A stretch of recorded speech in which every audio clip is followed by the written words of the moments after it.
తాకట్టులో ఉన్న బంగారం అమ్మాలనుకునే వారి ఇన్ఫర్మేషన్ ఇస్తే దాని వాల్యుయేషన్ బట్టి మీకు కమిషన్ కూడా ఇస్తుంది gold hub. Hi, welcome to మనం టీవీ. మనతో ఉన్నారు ప్రముఖ విశ్లేషకులు అప్సన్ రాజు సార్. సార్ నమస్కారం అండి. నమస్కారం సార్, ప్రశాంత్ కిషోర్ వ్యాఖ్యలు జగన్ ఎట్టి పరిస్థితిలో గెలిచే పరిస్థితి లేదు అనే చేసినటువంటి వ్యాఖ్యలు ఈరోజు బాగా దుమారం లేపుతున్నాయి రాజకీయంగా. నేషనల్ సర్వేస్ ఏమో జగన్ గెలుస్తాయని చెప్తున్నాయి, టైమ్స్ నౌ కానీ, ఇండియా టుడే కానీ, జీ సర్వేస్ కానీ ప్రశాంత్ కిషోర్ అలా వ్యాఖ్యలు ఎందుకు చేసి ఉండొచ్చు?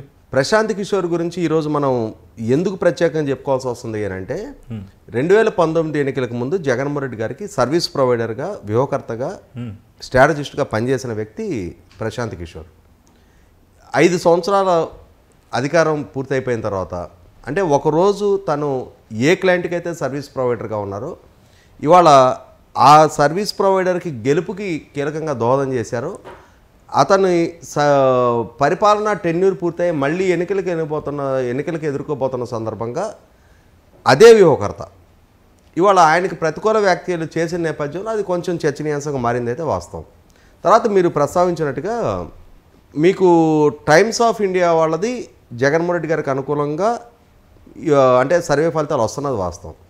అదే సందర్భంలో టైమ్స్ ఆఫ్ ఇండియా వాళ్ళతోటి జగన్మోహన్ రెడ్డి గారి ప్రభుత్వ ప్రతిష్ట పెంచడం కోసం, ప్రచారం కోసం అని చెప్పని 25 కోట్ల రూపాయలతోటి ఒప్పందం చేసుకున్నది కూడా వాస్తవం. అంటే ఆ సర్వే అది ఆర్కెస్ట్రేటెడ్ సర్వే, డబ్బులు ఇచ్చి కొనుక్కున్న సర్వే ఫలితాలు అనేది అందరికీ తెలిసిన వాస్తవం. తర్వాత మీరు ఇండియా టుడే గురించి ప్రస్తావించారు. ఇండియా టుడే సర్వే 2 సంవత్సరాలుగా ఇస్తున్న, ప్రతి 6 నెలలకి ఇస్తున్న సర్వే ఫలితాలు, రీసెంట్గా ఇచ్చిన సర్వే ఫలితాలు జగన్మోహన్ రెడ్డి గారికి ప్రతికూల ఫలితాలు ఇచ్చింది. ఇండియా టుడే జగన్మోహన్ రెడ్డి గారికి అనుకూల ఫలితాలు ఇవ్వాల. 2022 ఆగస్టు నుంచి గ్రాడ్యువల్గా జగన్మోహన్ రెడ్డి గారి మొమెంటం తగ్గుతూ వస్తుంది, తెలుగుదేశం మొమెంటం పెరుగుతూ వచ్చింది. రీసెంట్గా ఇచ్చిన సర్వే ఫలితాల్లో కూడా 25 అసెంబ్లీ స్థానాలకు గాను 18 స్థానాలు తెలుగుదేశం పార్టీకి, 7 స్థానాలు జగన్మోహన్ రెడ్డి గారికి కట్టబెట్టిన తీరు చూసాం మనం. కాబట్టి ఏదైతే ప్రజల్లో నుంచి వస్తున్న సంకేతాలు ఉన్నాయో, 5 సంవత్సరాలు జగన్మోహన్ రెడ్డి గారి పరిపాలనా తీరు ప్రజలు ప్రత్యక్షంగా అనుభవించున్నారో, 2019 నాడు ఆయన మీద పెట్టుకున్న అంచనాలని ఆయన అందుకోవటంలో విఫలం చెందారు అనేది వాస్తవం. ప్రజల నమ్మకాన్ని తిరిగి పొందలేకపోతున్నారు అనేది వాస్తవం. ఇదే అంశాన్ని ప్రస్తావిస్తూ ప్రశాంత్ కిషోర్ కూడా నిన్న ఒక కాంక్లేవ్లో ప్రస్తావించడం జరిగింది. అతను ప్రస్తావించింది కూడా ఏంటంటే, ప్రస్తుతం మనకి బయట సర్క్యులేట్ అవుతున్నది కూడా ఒక చిన్న బయట సర్క్యులేట్ అవుతుంది. అంటే ఒక బిగ్ డిజాస్టర్స్ జగన్మోహన్ రెడ్డి గారి ప్రభుత్వం ఓటమి దిశగా వెళ్ళబోతుంది, చాలా పెద్ద ఓటమి తీసుకెళ్ళబోతుంది అని చెప్పని ప్రస్తావించారు ఆయన. మనం పరిస్థితులు, పరిణామాలను గమనించుకుంటే 2019 ఎన్నికలకు ముందు ఇదే ప్రశాంత్ కిషోర్ గారు ఆ రోజు జగన్మోహన్ రెడ్డి గారికి వ్యూహకర్తగా, ఆనాడు ఆయన వ్యక్తిత్వానికి ఇచ్చిన ఎలివేషన్ పరంగా కానీ, అదే సందర్భంలో ఆనాటి ప్రభుత్వం మీద చేసిన ప్రచారాల పరంగా కానీ చూసుకున్నప్పుడు స్ట్రాటజికల్గా ప్రజల్లో ఆనాటి ప్రభుత్వం మీద అనుమానాలు బలపడే విధంగా చేయగలిగారు, జగన్మోహన్ రెడ్డి గారి పట్ల ప్రజల నమ్మకం బలపడే విధంగానూ చేయగలిగారు. అంటే సహజంగా దేశవ్యాప్తంగా ప్రశాంత్ కిషోర్ వివిధ రాష్ట్రాల్లో జాతీయ స్థాయిలో నరేంద్ర మోడీ గారికి ఇచ్చిన సర్వీస్ సందర్భంగా చూసినా కూడా ఆయన తన క్లయింటు గెలుపుని లక్ష్యంగా పెట్టుకొని పనిచేస్తారు తప్ప రాజకీయాలు, విలువలు, సిద్ధాంతాలు వీటి గురించి ఎక్కడ పరిగణలోకి తీసుకోలేదనేది వాస్తవం. జో జీతా వహీ సికిందర్, ఎట్లా గెలిచామనేది ఆయనకు అనవసరం.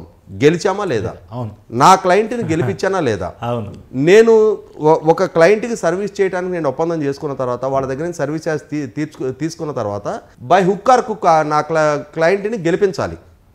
ఈ ప్రాసెస్లో సమాజంలో విద్వేషాలు పెరిగినా, వైషమ్యాలు పెరిగినా, అసమర్థుల్ని సమర్థులుగా చిత్రీకరించిన, సమర్థుల్ని అవినీతిపరులుగా చిత్రీకరించిన, జరిగిన నేరాలని జరిగినట్టుగా చిత్రీకరించిన, జరిగిన నేరాలని చేయని వాళ్ళకి ఆపాదించిన, ఏమైనా చేయి, అది అల్టిమేట్గా నా క్లయింట్కి మైలేజ్ రావాలి, ఓట్ల రూపంలో నా క్లయింట్కి బెనిఫిట్ అవ్వాలి. ఇదే లక్ష్యంతో అతను 2014 ఎన్నికలకు ముందు నుంచి నరేంద్ర మోడీ గారికి, ఆ రోజు భారతీయ జనతా పార్టీకి సర్వీస్ ప్రొవైడర్గా పనిచేసే నాటి నుంచి కూడా, ఆ రోజు రాహుల్ గాంధీ గారి వ్యక్తిత్వానికి ఎంత స్థాయిలో పనిచేశారు, రాహుల్ గాంధీ గారిని ఒక నాన్ సీరియస్ పాలిటీషియన్గా, రాజకీయాల పట్ల అవగాహన లేని వ్యక్తిగా,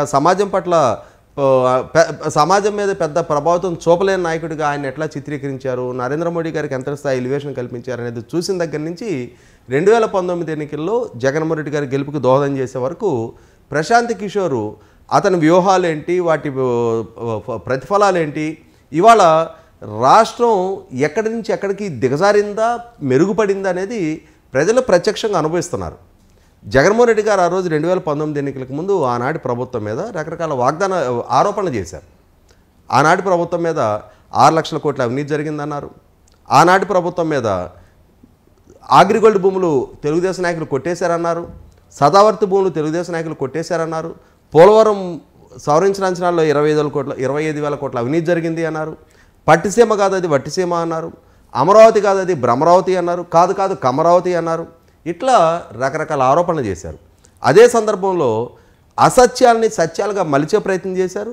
ప్రజల్లో నమ్మకం పొందగలిగారు. 37 మంది సీఎల్ని డిఎస్పీలుగా ప్రమోట్ చేస్తే అందులో 33 కమ్మవారే అని చెప్పని ప్రధాన ప్రతిపక్ష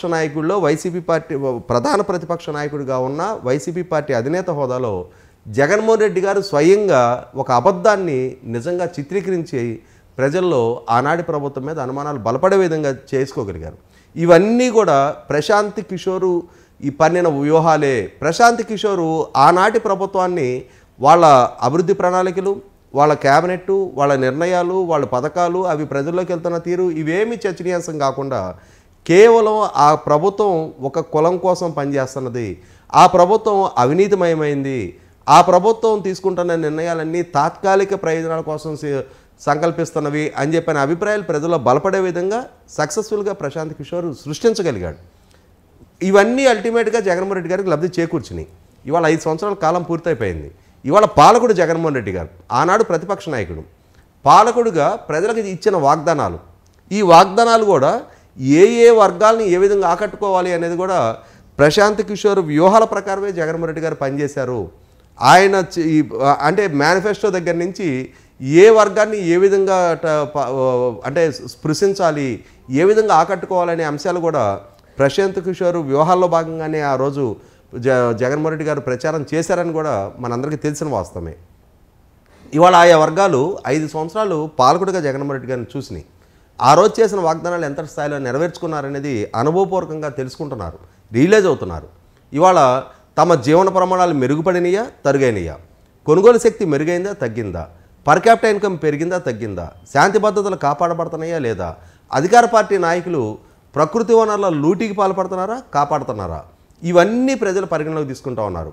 అదే సందర్భంలో తమ జీవన ప్రమాణాలు మెరుగుపడకపోగా ఇవాళ 8 సార్లు పెరిగిన కరెంటు ఛార్జీలు, ఇవాళ 3 సార్లు పెరిగిన ఆర్టీసీ ఛార్జీలు, పెరిగిన రేషన్ ధరలు, పెరిగిన పక్క రాష్ట్రాలతో పోల్చి చూసుకున్నప్పుడు 10 రూపాయలు అధికంగా ఉన్న పెట్రోల్ డీజిల్ ధరలు, మద్య నిషేధం చేస్తానని చెప్పిన పాలకుడు ఇవాళ మద్య నిషేధం సంగతి పక్కకు పెట్టి వినూత్నమైన బ్రాండ్లు తీసుకొచ్చి వాటిని భవిష్యత్ ఆదాయాల మీద కూడా అప్పులు తీసుకొస్తున్న తీరు ఇవన్నీ ప్రజల్లో చర్చనీయాంశంగా మారుతున్నాయి.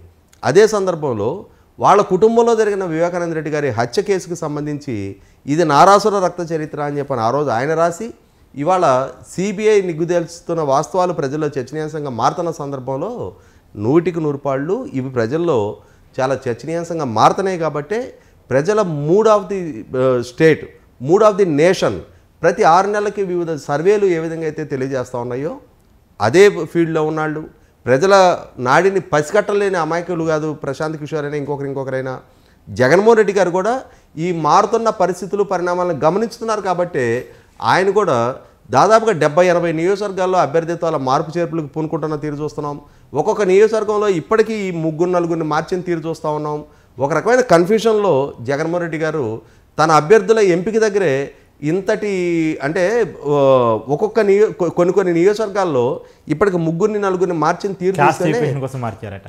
Caste equation ముందేమైంది? రాజకీయంగా అమాయకులు కాదుగా, ఆ నియోజకవర్గ జనాభా గురించి అవగాహన లేని నాయకులు కాదుగా. ఇవాళ తాడికొండ నియోజకవర్గం ఉంది, ఉండవల్లి శ్రీదేవి గారిని ఎమ్మెల్యేగా ఆయనే ఎంపిక చేసుకున్నారు. ఆ ఎంపిక చేసుకున్న ఎమ్మెల్యేకి ప్రజల్లో వ్యతిరేకత పెరిగింది అన్నారు. ఎందుకు పెరిగింది వ్యతిరేకత? అంటే ఉండవల్లి శ్రీదేవి రాజధాని మార్పు నిర్ణయం తీసుకుందా? ముఖ్యమంత్రిగా జగన్మోహన్ రెడ్డి గారు రాజధాని మార్పు నిర్ణయం తీసుకున్నారా? రాజధాని మార్పు నిర్ణయం జగన్మోహన్ రెడ్డి గారు తీసుకుంటే అది తన నియోజకవర్గానికి తన నియోజకవర్గ ప్రజలకి వ్యతిరేక నిర్ణయం అయినా సరే పార్టీ నిర్ణయానికి కట్టుబడి నాయకుడి పట్ల లాయల్టీ ప్రదర్శించి ఉండవల్లి శ్రీదేవి గారు ఆయన పట్ల లాయల్టీ ప్రదర్శించింది. దాని పర్యవసానం ఆమె నియోజకవర్గంలో ఆమెకు వ్యతిరేకత పెరిగితే దానికి ఆమెను బలిపశువుగా చేసే ప్రయత్నం చేసి అక్కడ డొక్కా మాణిక్య ప్రసాద్ గారిని తీసుకొచ్చి పెట్టారు. ఆ డొక్కా మాణిక్య ప్రసాద్ గారు కొనసాగుతుండగానే అక్కడ కత్తెర సురేష్ గారిని తీసుకొచ్చి పెట్టారు. ఆయన కొనసాగుతుండగానే ఇప్పుడు మేకతోటి సుచరిత గారిని తీసుకొచ్చి పెట్టారు.